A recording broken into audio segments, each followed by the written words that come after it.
military commanders are warning that our troops are at risk because the Australian Army has no unmanned drones. Ben Packerman reports that even Yemen's Houthi rebels have an array of these killer drone systems. The ADF has none. Michael, this is embarrassing when the Houthi rebels have more advanced technology than Australia. Look, it is embarrassing. We just saw an unmanned drone kill 3 Americans in Jordan yesterday. Drones are the weapons of the future. They carry bombs and often they can't be detected if they fly extremely low to the ground.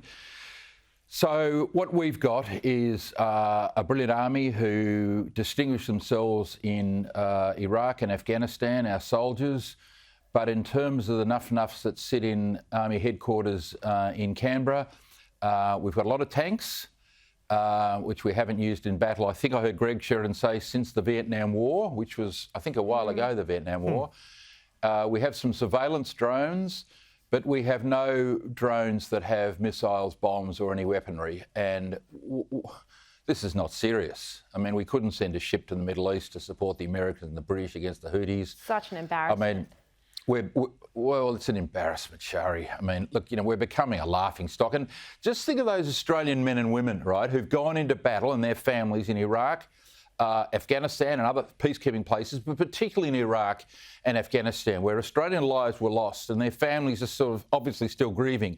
They must look at the state of the Australian weaponry and think, are these people in Canberra serious? So the fact that we've got no drones that can carry out bombing missions, missile missions is, as you say, a huge embarrassment to Australia. And what are the Americans and the British and everyone else looking at Australia? They're thinking, that mob down there a joke. I mean, seriously, tanks, for goodness sake. Yeah. Foreign policy experts are warning that this is the most volatile and dangerous time since World War II, and we're just so behind despite the threat of China, not to mention everything else being right on our doorstep.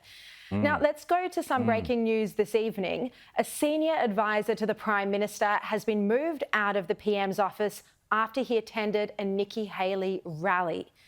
This advisor, Zack, Drury, senior advisor, he took a selfie with the Republican candidate. He wore an I Pick Nikki badge. This is just earlier this month. And the Australian now reporting that he's been moved out of Albanese's office into the Finance Minister Katy Gallagher's office. James, this seems very petty to demote someone because they dared to support a Republican candidate. Well, yeah, I mean, they weren't even supporting a Republican candidate here. This was an act of political tourism, right?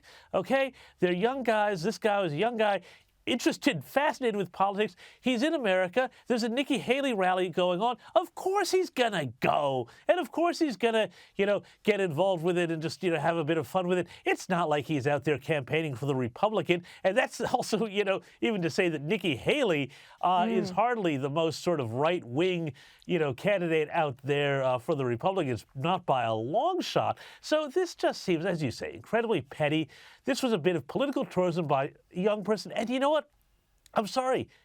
Young people, anybody who's out and there's an election going on, have a look at it. See what's going on. See how other countries do this sort of thing. It's just ridiculous. Yeah, you know what? Albanese could learn a thing or two from Nikki Haley, seeing as she is the last one standing. She might not quite be giving Trump a run for his money, but she is doing much better than Albanese is on the campaign trail, that's for sure.